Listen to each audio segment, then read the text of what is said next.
கடந்த ஒரு வார காலமாக நடந்த அரசியல் நிகழ்வுகள் சம்பந்தமான ஒரு சமகால கருத்துரையை வழங்குவதற்காக, குறிப்பாக தைப்பொங்கலையொட்டி ஜனாதிபதி அவர்கள் யாழ்ப்பாணத்துக்கு விஜயம் செய்திருந்தார்கள். பல நிகழ்வுகளிலே கலந்து கொண்டிருக்கிறார்கள். அந்த உரிமை அவருக்கு உண்டு. ஆனால் இந்த நிகழ்வுகள் பலவற்றிலே இந்த மண்ணினுடைய வடக்கு கிழக்கிலே ஒரு பெரும்பான்மையான பாராளுமன்ற உறுப்பினர்களை கொண்ட கிட்டத்தட்ட 34 உள்ளூராட்சி மன்றங்களுடைய தலைமைத்துவத்தை நிர்வாகத்தை கொண்டுள்ள எங்களுடைய கட்சி மட்டுமல்ல, தமிழ் தேசிய கட்சிகளுடைய எந்த பிரதிநிதியும் இந்த நிகழ்வுகளிலே காணப்படவில்லை. இவர்களுடைய மேடையை பார்த்தால் எல்லோருமே அரசாங்கத்தினுடைய என்பிபியினுடைய பிரதிநிதிகள், அமைச்சர்கள், எம்பிக்களாகவே காணப்படுகிறார்கள். அவை இந்த பல நிகழ்வுகள் அரசாங்க நிகழ்வுகளாக காட்டப்படுகிறது. ஆனால் உண்மையிலேயே அந்த நிகழ்வுகள் யாவும் எங்களையெல்லாம் ஓரங்கட்டி ஒதுக்கிவிட்டு எங்களுடைய பிரதிநிதித்துவத்தை கண்டும் காணாமல் இருந்து கொண்டு ஒரு நிகழ்வுகளாக நடத்துகின்ற பொழுது அந்த நிகழ்வுகள் ஒரு ஜேவிபியினுடைய அல்லது என்பிபியினுடைய நிகழ்வாகவே காட்சி தருகிறது. அப்படியானால் அது ஒரு அரசாங்க நிகழ்வாக அதை பார்க்க முடியாது. அரசாங்க நிகழ்வு என்றால் எல்லோருடைய பிரதிநிதித்துவம் அங்கே இருக்க வேண்டும். அப்படி இருக்கவில்லை. எல்லாரும் கொழும்பில் சந்திக்கக்கூடிய அந்த கட்சியை சார்ந்தவர்கள்தான் எல்லாரையும் பார்த்தா முன்வரிசையில் இருப்பார்கள். ஆக மற்றவர்கள் யாரும் போனாலும் அவர்கள் ஊரங்கடி பின்னுக்குத்தான் இருப்பார்கள். இது எனக்கும் அந்த அனுபவம் உண்டு. அவன் இந்த வகையான ஒரு இதில் இந்த ஒழுங்குகளுக்குள்ளே ஒருவேளை ஜனாதிபதிக்கு தெரியுமோ தெரியாதோ எனக்கு தெரியாது, இந்த ஒழுங்குகள் எங்களை புறக்கணிக்கிற ஒரு நிகழ்வு. இந்த சந்தர்ப்பத்தில் கடந்த சில குறைஞ்ச டிசம்பரில் இருந்து நாங்கள் அல்லது வரவு செலவு திட்ட காலத்தில் இருந்து ஒரு நல்லெண்ண சமிக்கையை நாங்கள் இந்த அரசாங்கத்துக்கு காட்டியிருக்கிறோம்.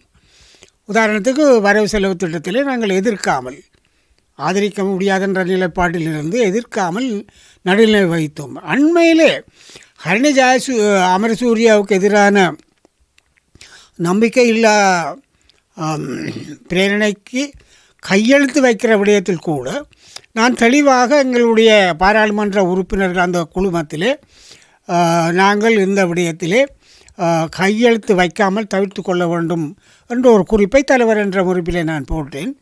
அதன்படி எங்களுடைய பாராளுமன்ற உறுப்பினர்கள் கையெழுத்திடவில்லை. பாராளுமன்றத்திலே சில கருத்துக்கள், எங்களுடைய விமர்சனங்கள் நடைபெறும், அது சொல்லப்படும். அப்போ ஒரு நல்லெண்ண விடயங்களாக நாங்கள் தொடர்ந்து பின்பற்றுகின்ற பொழுது இதில் முக்கியமான விஷயம் எனக்கு ஸ்ரீதரனே சொன்னார். மனோகணேசன் ஸ்ரீதரனோடு பேசுகிற பொழுது ஸ்ரீதரன் என்னுடைய அந்த குறுஞ்செய்தியை காட்டி கட்சித் தலைவர் இவ்வாறு செய்த கூற வேண்டாமல் அப்படியே நான் அதன்படி தான் நாங்கள் செயல்படுவோம் என்று கூறிய அந்த வகையில் எங்களுடைய 8 பாராளுமன்ற உறுப்பினர்களும் கையெழுத்திடவில்லை. இவ்வாறு ஒரு நல்லெண்ணம் அல்லது ஒரு நன்மதிப்பென்று தான் நான் நினைக்கிறேன். நன்மதிப்பெண்டா குட்வில், அதன் அடிப்படையில் நாங்கள் செயல்படுகிறோம். ஆனால் குட்வில் என்று சொல்கிற பொழுது கணக்கியலே அது ஒரு இன்டான்ஜிபிள் அசெட், ஒரு தாக்கமான ஒரு கைப்பாடக்கூடிய சொத்து அல்ல. அது அந்த கணக்கியலிலே அது மதிப்பீடு காலப்போக்கில் மதிப்பீடாக டிப்ரிசியேட் பண்ணி கொண்டு போகும். அதே தான் இப்பொழுது நடக்கிறதோ எனக்கு தெரியவில்லை. நாங்கள் நன்மதிப்பை வைத்திருந்தாலும் ஜனாதிபதிக்கு அந்த நன்மதிப்பு இருந்தாலும் கூட அரசாங்கத்தினுடைய செயல்பாடுகள், குறிப்பாக யாழ் மாவட்டத்தில் வடக்கு மாகாணத்தில் அந்த செயல்பாடுகள் இந்த ஜனாதிபதி சொல்லுகின்ற ஒன்றாக பயணிப்போம் அல்லது ஒன்றாக முன் செல்வோம் ஒன்றாக என்ற கோஷத்திற்கு மாறான நிலை இங்கே இருக்கிறது என்பதை என்னுடைய முதல் ஆதங்கமாக தெரிவிக்கவே இந்த கலந்துரையாடலில் இந்த பத்திரிகையாளர் சந்திப்பை நான் ஏற்பாடு செய்திருக்கிறேன். முக்கியமாக இன்னொரு விடயத்தை நான் இங்கே சொல்ல விரும்புகின்றேன். நான் இலங்கையில் உள்ள 9 மாகாண சபையினுடைய தலைவர்கள் நானும் ஒருவன். இந்த பல காலமாக எங்களுடைய பல நிகழ்வுகளில் எனக்கு அறிவிப்பதும் இல்லை, அழைப்பதும் இல்லை. அதை பற்றி நான் தெரிந்து கொண்டே அலட்டி கொள்ளவும் இல்லை. இன்னும் உண்மையாக கடைசியாக இது மக்களுக்கு தெரிய வேண்டும். நாங்கள் எந்த எந்த தன்னாட்சி சுயாட்சி அதிகார பகிர்வெல்லாம் கேட்குறோமோ அந்த இதில் இருந்து இங்கே இருக்கிறவர்கள் அது தெரிந்தோ தெரியாமலோ எனக்கு தெரியவில்லை. உதாரணத்துக்கு நான் இதை சொல்ல விரும்புகிறேன். கடந்த 1ஆம் தேதி அந்த சத்தியப்பிரமாணம் எடுக்கிற பொழுது மத்திய மாகாணத்தினுடைய தவிசாளர் விமலசேனா தான் அந்த நிகழ்வுக்கு தலைமை தாங்கினார். அதே போல் சப்ரகம மாகாணத்தினுடைய சத்தியப்பிரமாணத்திற்கு காஞ்சனஜாயரன் அந்த சப்ரகம தலைவர் தான் மாகாண சபை தலைவர். ஆனால் இங்கே எந்த நிகழ்வுக்கும் எந்த தமிழ் மக்கள் அதிகார பகிர்வு வேணுமென்று கேட்டார்களோ, எந்த தமிழ் மக்களுக்கு இனப்பிரச்சனைக்கு ஒரு பகுதியாக நினைத்து கொண்டு மாகாண சபை உருவாக்கப்பட்டதோ அதனுடைய தலைவராக இன்னும் சட்டப்படியாக 26,747 ஓட்டு எடுத்த நான் இருந்தாலும் எங்களுடைய அதிகாரிகள் எனக்கு எதுவும் சொல்கிறதில்லை, அழைக்கிறதும் இல்லை, நானும் அதை பற்றி அலட்டுறேன் இல்லை. ஏனெண்டா அவ்வாறு தான் இவருடைய அணுகுமுறை இருக்குது. அப்போ தமிழர்கள் என்று சொல்லுகின்ற அதிகாரிகளும் என்ன தாங்களாக செய்கிறார்களா அல்லது மேலிடத்து உத்தரவு செய்கிறார்களா என்று எனக்கே தெரியவில்லை. அதே போல் எல்லா நிகழ்வுகளிலும் சட்டப்படி தெரிவு செய்யப்பட்ட உள்ளூராட்சி உறுப்பினர்கள் குறித்தான சில பிரதிநிதித்துவ உரித்தை மறந்து கொண்டு ஜேவிபியினுடைய தேர்தலிலே பங்கு பெற்றியவர்கள் அவர்களுக்கு முக்கியத்துவம் கொடுத்து எங்களை புறந்தள்ளி, நான் நினைக்கிறேன் இந்த தேர்தல் காலத்திலே அவர்களுக்கு சில ஆசை வார்த்தைகளை கொடுத்திருப்பார்கள். அவர்களை ஏதோ ஒரு வகையில் சேர்த்து முழு உள்ளூராட்சி மன்றங்களில் உள்ளவர்களையும் ஏதோ ஒரு வகையில் உட்படுத்துகின்ற ஒரு செயல்பாடு இங்கே நடக்கிறது. இது தவறான, ஜனநாயகத்துக்கு விரோதமான ஒரு செயல். இந்த நிகழ்வுகளிலே எங்களுடைய உறுப்பினர்கள் பிரதிநிதிகள் ஜனநாயக பிரதிநிதிகளை காண கிடைக்கவில்லை. மேடையிலேயும் தெரியாது, பின்னுக்கும் இல்லை.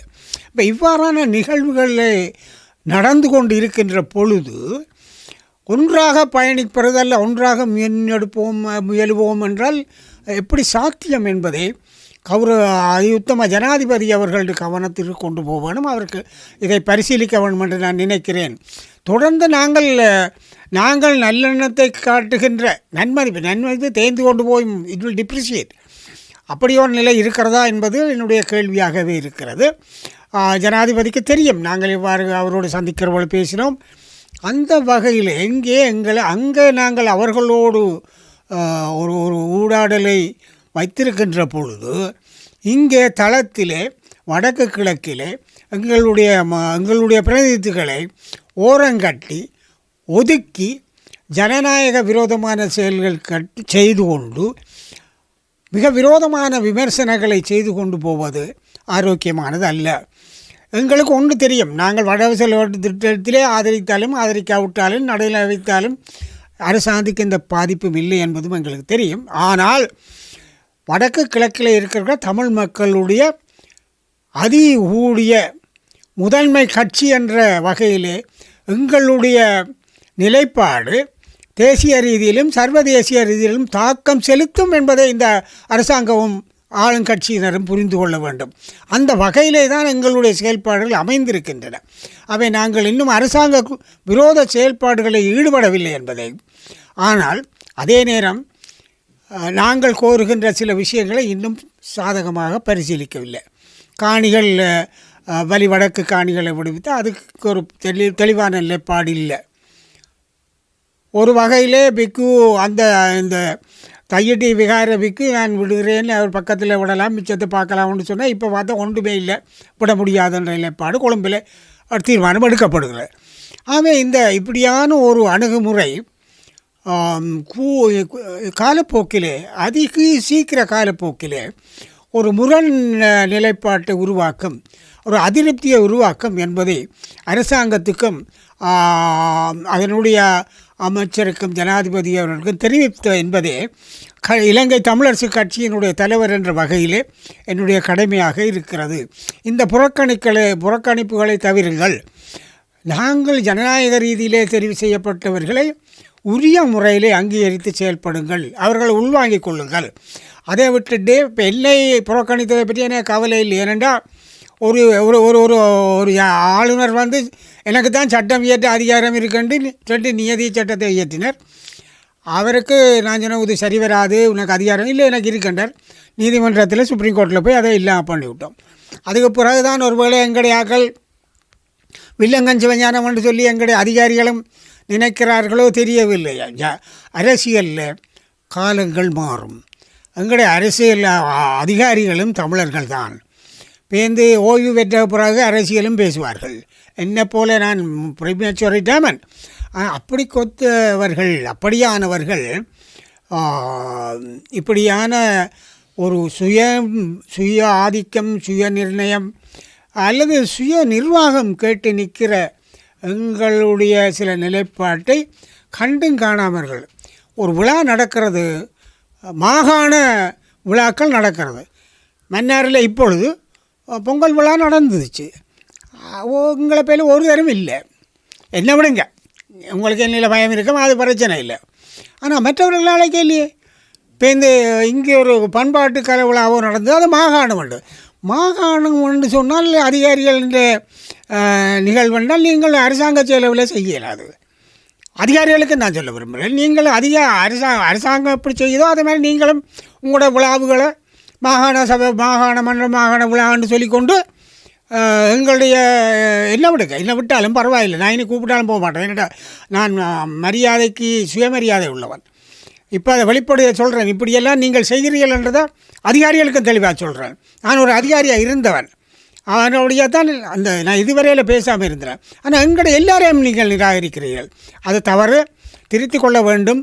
நீங்கள் உங்களோட கடமையை செய்யுங்க, எங்களுக்கு ஒன்றும் ஸ்பெஷலாக விசேஷமாக ஒன்றும் செய்ய வேண்டாம். உரிமையான கொடுக்க வேண்டிய உரித்தை கொடுங்க. அதுக்கு மேலே யாராவது தடையாக இருந்தால் அதை சொல்லுங்கள், நாங்கள் பகிரங்க பேசுவோம், பாராளுமன்றத்திலையும் பேசுவோம், சர்வதேச ரீதியிலையும் பேசுவோம், ஊடகங்களில் பேசுவோம். அதன்படியாக நாங்கள் சுய நிர்வாகத்துக்கு போராடினவர்கள், அதுக்காக கட்சியாக இருக்கிற நாங்கள் எங்களை உதாசீனம் செய்து நிராகரித்து அதிகாரிகள் செயல்படுவது மிக, எல்லா அதிகாரிகள் நான் சொல்லலை, ஏனெண்டா எனக்கு அதிகாரிகள் மேலே நம்பிக்கை இருக்குது. சில அதிகாரிகளுடைய செயல்பாடுகள் அதிருப்தி அளிக்கின்றன என்பதை சொல்லி, உதாரணத்துக்கு மாநகர சபை எடுத்துக்கொண்டால் ஒரு அதிகாரி எனக்கு தமிழரசு கட்சியை பிடிக்காது, அப்படியே நான் எது சொத்து எல்லாத்துக்கும் குறுக்க மட்டும் செயல்பட்டு கொண்டு இருக்கிறேன். ஒரு அதிகாரி இருக்கிறார். அப்போ அப்படியான ஆக்களை வச்சுக்கொண்டு தான் நாங்கள் இப்போ நிர்வாகம் தள்ள வேண்டி இருக்குது. அப்போ எங்களுக்கு எங்கே இடைஞ்சல் செய்யப்படுமோ அங்கங்கெல்லாம் இடைஞ்சல் செய்யப்படுகிறது, தடை செய்யப்படுகிறது, இடையூறு செய்யப்படுகிறது. இதெல்லாம் தவிர்க்கப்பட வேணும். எங்களுடைய அதிகாரிகளும் எங்களுடைய ஆதங்கத்தை புரிந்து கொள்ள வேணும். நீங்களும் தமிழர்கள், நானும் தமிழனாக தான் இருந்து அரசியல் செய்து இன்றைக்கி வந்திருக்கிறேன்.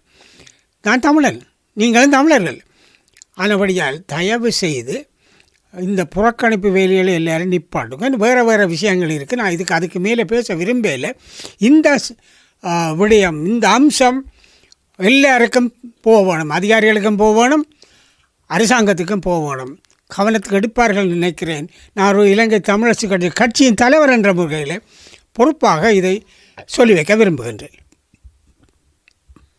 அண்மையில் இடம்பெற்ற ஜனாதிபதி சந்திப்பில் அமைச்சர் சந்திரசேகர் சொல்லியிருந்தார், இலங்கை தமிழரசு கட்சி உள்ளிட்ட கட்சிகளுக்கு நாங்கள் அழைப்பு விடுத்தவங்களோட வெளியிலேன்னு சொல்லியும் ஒரு சில ஆட்களோட பேரை குறிப்பிடாமல் ஒரு பட்டப்பேர்களை சொல்லி ஆளோட விஷயத்தை சொல்லியிருக்காங்க. இது சம்மந்தமாக உங்களோட இல்லை, அவர் யாரை சொன்னார் எனக்கு தெரியும், அவர் எம்பியை சொல்லிக்கலாம். நான் தனியாக எம்பியை பற்றி கதைக்க இல்லையோ. உள்ளூராட்சியில் இருக்கிற ஒருவரையாவது நீங்கள் அழைச்சிருக்கிறீங்களா? அவர்கள் பிரதிநிதிகள் இல்லையா? எனக்கு அழைப்பு வந்தது சில இடங்களில், நான் ஒத்துக்கொள்கிறேன். ஆனால் நான் அவமதிக்கப்படுகிற பொழுது என்னென்று நான் போகிறது, எங்களுடைய உறுப்பினர்கள் புறக்கணிக்கப்படுகிற பொழுது ஒரு கட்சி தலைவர் என்ற முறையில் நான் இந்த நிகழ்விலையும் பங்கு கொள்ள முடியலை. ஆனால் ஒன்று செய்த நான் வேலணையில் மட்டும் எங்களுடைய தலைவர் அந்த வேலணை தவிசாளர் அந்த நிகழ்வில் பங்கு பெற்றுவதற்கு ஆட்சேபனை இல்லை, நீங்கள் பங்கு பெற்றலாம் என்று அதுவும் சொல்லியிருக்கிறேன். அதை இவர்கள் புரிஞ்சு கொள்ள வேணும். ஆனால் மற்றவர்களுக்கு சந்திரசேகரன் விமர்சிக்கிறார், நோபலாக தானே செய்கிறார், அதே பிரச்சனை இல்லை. நாங்களாக தானே இருப்போம். சந்திரசேகரன் நாங்களாக இருப்பார், அவருக்கு எனக்கு மதிப்பு இருக்குது, அது சொல்லலாம். நான் அவரை விமர்சிக்க விரும்பலை. ஆனால் அழைப்பு யாருக்கு விட்டுன்னு தெரியல. எனக்கே சரி முறைப்படியான அழைப்பு இல்லை. போனாலும் எங்கே இருக்கேன்னு எனக்கே தெரியாது. எல்லாம் மேடையில் குந்தி கொண்டு இருப்பின நீட்டுக்கு நாங்கள் எங்கே போயிருக்கிறோம். அவமானப்பட்டு போவோம். இந்த தமிழக கட்சியின் தலைவன் தயார் இல்லை. உரிய இடங்கள் வழங்கப்படாமல் இல்லை. கொழும்பில் சந்திக்கிற நீங்கள் போய் நீங்கள் மேடையில் ஜனாதிபதியை ஷோ காட்டுறீர்கள். அது படங்களை எடுத்து பார்த்தால் it's really an NPP show it's really JVP show. அது ஏவிபி ஷோ மாதிரி தான் இருக்குது. அதுக்கு தான் நான் சொல்கிறேன், அரசாங்க நீங்கள் அரசாங்க செலவில் ஜேவிபி ஷோவோ என்பிபி ஷோவோ நடத்தக்கூடாது. அது பிள்ளை. நீங்கள் ஊழல் முறைகேடு எல்லாம் சொல்லுகிற அரசாங்கம் இது செய்கிறது பிள்ளை.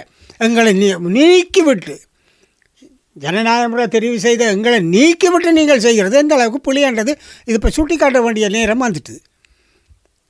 ஜனாதிபதி யாழ்ப்பாணம் வந்து விளையாட்டிய போது வந்து இங்கே உலக விளையாட்டு மைதானத்துக்கு வந்து நாங்கள் அமைக்க தயாராக இருந்த போதும் இங்கே உள்ளூர் அரசியல்வாதிகள் அதுக்கு வழக்கு போட்டு அதுக்கு தடை விதி வாங்கி இருக்கிறோம். நாங்கள் அந்த தடையை முடி அவங்க செய்வோம்ன்ற மாதிரி சொல்லியிருந்தார். அப்படி ஒரு கருத்தை உண்மையாக யாழ்ப்பாண மாநகர சபையினுடைய ஒரு அலுவலராக நான் 1960ஆம் ஆண்டில் சேர்ந்தவன்.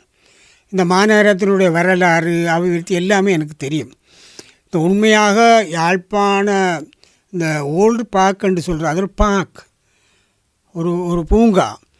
அது பெர்சிவல் டைக் என்ற ஒரு ஆளுநர் அந்த காலத்தில் விலைக்கு வாங்கி நம்பிக்கை ட்ரஸ்டாக எழுதப்பட்ட ஒரு இடம். அந்த வடமாகாணத்து கவர்மெண்ட் ஏஜென்ட் அரசு அதிபர் உடைய வதிவிடத்தை அதில் அந்த பார்க்கால வரக்கூடிய வருமானத்தை கொண்டு பராமரிக்க வேண்டும் என்று ஒரு நம்பிக்கை நிதியம் ட்ரஸ்ட் எழுதப்பட்டிருந்தது. அதை நான் லயனல் ஃபெர்னாண்டோ இருக்கிற காலத்தில் நான் அதை பார்த்துருக்கிறேன். இப்போ அதை காண இல்லை. அதை விட்டுட்டு இப்போ புதுசாக ஒன்று ட்ரஸ்ட் எழுதியிருக்கிறேன், அது வேறு விஷயம். ஆனால் அந்த இடத்துல அது எல்லாத்தையும் மரங்கள் தடியில் எவ்வளவு அழகான ஒரு பூங்காவாக இருந்தது. அந்த நாளில் அதை நாங்கள் பிளானிங் திட்டமிடுற பொழுது அந்த இடத்தை லங் ஆஃப் ஜஃப்னா என்று சொல்லி யாழ்ப்பாணத்தின் சுவாசப்பை என்று அதை வர்ணித்து பாதுகாத்து வந்தோம். எப்போ சந்திரசிறி அதை மீறி அவருக்கு ஒரு ரெசிடென்ஸை கட்டி பேருந்து கண்டனண்டை எல்லாருக்கும் கட்டி அதை இப்போ ஒரு சீமந்து கட்டிடத்தில் குவிவாக it's a combination of cement building ஆக்கி போட்டு இன்னுமே செய்கிறேன்றால் எங்களுடைய எண்ணக்கருவுக்கு மதிப்பில்லை, ஒரு திட்டமிடலுக்கு மதிப்பில்லை. யாழ்ப்பாண மாநகர சபையை கலந்து பேசவில்லை. ஆனால் ஸ்டேடியம் வேணும்தான், அதில் எந்த மரபும் கிடையாது. அதுக்குள்ளே தான் அமைய வேணுமென்று நினைக்கிறது என்னென்று எனக்கும் விளங்கலை. ஆனால் நிச்சயமாக கிட்டடியில் எங்களுடைய உள்ளூராட்சி மன்றங்கள் ஊடாக நாங்கள் ஒரு இண்டோர் ஸ்டேடியத்தை கட்டாயம் அமைக்க தான் போகிறோம். அதுக்கு எல்லாருக்கும் அழைப்பு விடுவோம், எல்லாருக்கும் அறிவிப்போம். அதே நேரத்தில் வந்து இந்த தையிட்டு விவகாரத்தில் ஒரு கருத்தை சொல்லியிருந்தால் அங்கே இருந்து வருபவர்களும் ஒரு இனவாத நோக்கத்தோடு வேண்டும், இங்கே போராட்டம் செய்தவர்களும் ஒரு இனவாத நோக்கத்தோடு செய்யணும் என்ற மாதிரி. நிச்சயமாக எங்களுடைய போராட்டங்கள் இனவாதம் அல்ல. இது நாங்கள் தையிட்டி விகாரை சட்டபூர்வமற்றது, ஒரு தேவையற்றது, ஒரு பௌத்த மக்கள் வாழாத இடத்திலே இராணுவ அதிகாரத்தை எதேச்சாதிகாரமாக நிறுவப்பட்ட தனியார் காணிகளில் நிறுவப்பட்ட அது சட்டவிரோதமானது. அப்போ சட்டவிரோதமானது என்பதற்கு அதை சொல்வது இனவாதம் அல்ல. எங்களுடைய அரசியல் வாழ்வே இனவாதத்துக்கு எதிரானது. அங்கே அவர்கள் நாங்கள் என்ன செய்வோம் இது ஒன்றும் செய்யலாதென்ற அந்த இருமாப்பிலே கட்டப்பட்ட விகாரை அதை அது எப்படி கையாளுவோன்னு அரசாங்கம் தான் தீர்மானிக்கும். உண்மையிலே இஸ் இல்லீகல் என்று சொன்னால் அரசாங்கத்தின் பொறுப்பு அதுக்கு நடவடிக்கை எடுக்கிறது. அதுதான் அரசாங்கத்தின் பொறுப்பு. அதை விட்டுட்டு கட்டடத்தை நாங்கள் தான் செய்வோம் என்று சொல்லி அங்கே இங்கே என்றெல்லாம் மாற்றுறது அரசாங்கத்தின் கருத்து அல்ல. ஆனால் எது எவ்வாறு இருந்தாலும் ஜனாதிபதிக்கு மிக மதிப்போடு நான் சொல்லிக்கொள்வது, நாங்கள் அந்த எங்களுடைய நில உரிமையை எங்களுடைய மக்களுடைய நில உரிமையை கோருவது இனவாதம் அல்ல. இது எங்களுடைய சொத்தை நாங்கள் விடுவீங்கள் என்று கேட்பது உரிமையை தவிர இனவாதம் அல்ல. இலங்கை தமிழரசு கட்சி அரசியலமைப்பு பேரவைத் தலைவர் பதவியில் இருந்து ஸ்ரீதரன் அவர்கள் விலகணும் என்ற மாதிரி ஒரு தீர்மானம் கொண்டு எடுத்திருந்தது. இதுக்கு ஏதாவது ஸ்ரீதரன் தரப்புலேருந்து ஏதாவது பதில் உங்களுக்கு கிடைச்சது? இதில் இன்னும் அந்த ஸ்ரீதரன் தரப்பில் எனக்கு ஒரு பதில் அனுப்பப்பட்டிருக்கிறது. அதை நான் பகிரங்கப்படுத்த விரும்பவில்லை. இப்போ அது எங்களுடைய முதலாவது அரசியல் குழுவிலே நாங்கள் பரிசீலித்து அதுக்கு பிறகு அதனுடைய விடயங்களை தெரிவிப்போம். அண்மைய நாட்களாக வந்து தேசிய மக்கள் சக்தியின் அமைச்சர்களும் சரி, பாராளுமன்ற உறுப்பினர்களும் சரி, இலங்கை தமிழரசு கட்சியின் பாராளுமன்ற உறுப்பினரான ஸ்ரீதரனையும் சரி, அல்லது தமிழரசு கட்சியின் பொதுச் செயலரான சுமந்திரனையும் சரி சேர்த்து வச்சு ஒரு தரக்குறைவான விமர்சனங்களை தொடர்ந்து முன்வைத்து கொண்டு வருகிறார்கள். இதை நீங்கள் எப்படி பார்க்கிறீங்க? உண்மையாக இவர்களுடைய ஒரு கற்பனையில் மிதக்கிறார்கள் என்று நான் நினைக்கிறேன். ஸ்ரீதரனில் பாரத அதீதண்டு சொல்கிறான்டா, நீங்கள் தான் ஆட்சியில் இருக்கிறீர்கள், அதை நிரூபிங்க பார்ப்போம். 11 அங்கே இருக்குது இங்கே இருக்குன்றா பாரு இருக்கலாம். அது ஸ்ரீதரன் தான் கொடுத்தது என்று நிரூபிக்க உங்களால் முடியுமா? ஏன் அப்படி என்ன ஒரு வருஷமாக செய்யலை? சும்மா எழுந்த மானத்தில் ஸ்ரீதரனை அடிக்கலாம், தமிழரசு கட்சியை மலினப்படுத்தலாம், மக்களை அந்நியப்படுத்தலாம் என்று நினைக்கக்கூடாது. அது தவறான. அதே நேரம் சுமந்திரனை பொறுத்தவரையில் நீங்கள் ஆட்சிக்கு வர முன்னமே கந்துநெத்தி போன்றவர்கள் வழக்கு அவர் தான் பேசினவர், உங்களுக்காக பேசினவர். ஜேவிபிக்கா வழக்கு பேசினவர். இப்போ நீங்கள் வேறு யாரையான் பிடிச்சி நடவடிக்கை எடுத்தால் சட்டத்தரணி என்ற முறையில் அவரோட ஆற்றல் சுத்தமாத்தன்னு சொல்ல இல்லாது, கோர்ட்டில் சுத்தமாத்தம் செய்கிறது தான். இது யாருக்கு? சுதந்திரனுக்கு மட்டும்தான் சொந்தமே. ஊரில் உள்ள லோயர்ஸ் எல்லாரும் சுத்தமாத்தி செய்து தான் வழக்கு வெல்லுவிலாம். அது இயற்கை. அப்போ சுமந்திரனை சுத்தமாத்தன்னு சொல்ல இல்லாது, அவன் ஆற்றல் உள்ளவன். அப்போ ஆற்றல் மடித்தில் செய்கிறார். உங்களுக்கும் வழக்கு பேசுவார், எனக்கும் வழக்கு பேசுவார், எல்லாருக்கும் பேசுவார். எந்த வழக்கம் கவர்னருக்கு எதிராக அவராக பேசுகிறவர், இப்போ பேசுகிறார். அப்போ அவரை என்ன சுத்தமாத்தன்னு நீங்கள் சொல்கிறது? கொச்சப்படுத்தாதீங்க. எங்களோட பாராளுமன்ற எங்களோட கட்சியில் ஒரு சிரேஷ்ட தலைவர்கள் சுமந்திரனும் ஸ்ரீதரனும் எங்களுடைய கட்சியினுடைய மிக முக்கிய சிரேஷ்ட தலைவர்கள். அவர்களை கொச்சப்படுத்தி மக்களிடமிருந்து அந்நியப்படுத்தலாம் என்று நீங்கள் கனவு கண்டால் அது தப்பாக முடியும். அது கடைசி வரையும் நடக்காது. எனக்கு தெரியும் அவர்கள் எவ்வாறு கையாளுறாண்டு. எந்த பிரச்சனையும் இல்லாமல் நல்ல உறவோடு 2 பேரும் இருக்கிறார்கள். அவர்களுக்குள்ள கருத்துப்பாடு ஜனநாயகத்தில் இருக்கும் தானே, இருக்கட்டுமே. உங்களுக்கு என்ன விலகம் வந்தது? உங்களுக்கு என்ன குத்திமுறையியல்? ஒன்றும் இல்லை. தயவு செய்து அந்த வச்சு கட்சியை உடைச்சி போடலாம், பலகீனப்படுத்தி போடலாம் என்று கனவு கண்டால் தயவு செய்து அந்த கனவை மறந்துடுங்க. எங்களோட கட்சிக்காரர் நிதானமாக நேர்மையாக இருக்கிறார்கள், இருவரும் இருக்கிறார்கள். இருவரை பொறுத்தவரையில் எங்களுக்கு எந்த பிரச்சனையும் கிடையாது. அப்போ சுதந்திரன் ஸ்ரீதரன் முரண்பாடு இவை கதைக்கிறையெல்லாம் பச்சை பூளை. இப்போ சுதந்திரன் பிரச்சனை என்றால் நாங்கள் எங்களோட கட்சி உடைஞ்சல் இருக்கணும். அப்போ பிரச்சனை என்று நாங்கள் சொல்லி பேப்பருக்கு வருதா, தகவல் வருதா? இல்லையே. ஆறாரே தங்களுக்கு வசதியாக சொல்லி கொண்டு இருக்கிறோம். கட்சி தண்டவாட்டில் இருக்குது, எந்த பிரச்சனையும் இல்லை. இப்போ நீங்கள் கேட்ட முதல் கேள்வி அதுதான். சரி, ஒரு விளக்கம் கேட்டிருக்கிறோம் அல்லது அறிவிச்சிருக்கிறோம். இது நாங்கள் உண்மையாக கட்சியிலேருந்து ஸ்ரீதரனை நீக்கப்புறம் மட்டும் சொல்லலையே. நாங்கள் சொன்னது இப்படி இருக்கிறபடியால் உங்களுக்கும் பாதகம் இல்லாமல் சங்கடம் இல்லாமல் கட்சிக்கும் உங்களுக்கு உண்டு, அதில் விலகி இருக்கணும். அவர் தன்ட்ட கருத்தை சொல்லி இப்போ கருத்தை சொல்லி இருக்கிறேன், நாங்கள் பரிசீலிப்போம். அது எங்களோட உள்வீட்டு விஷயம் இல்லோ. இதில் நீங்கள் சுதந்திரன் கொழுவல் இதெல்லாம் கனவேர் கதைச்சு பார்க்கிறோம். ஒன்றும் கனவுகள் பறிக்காது.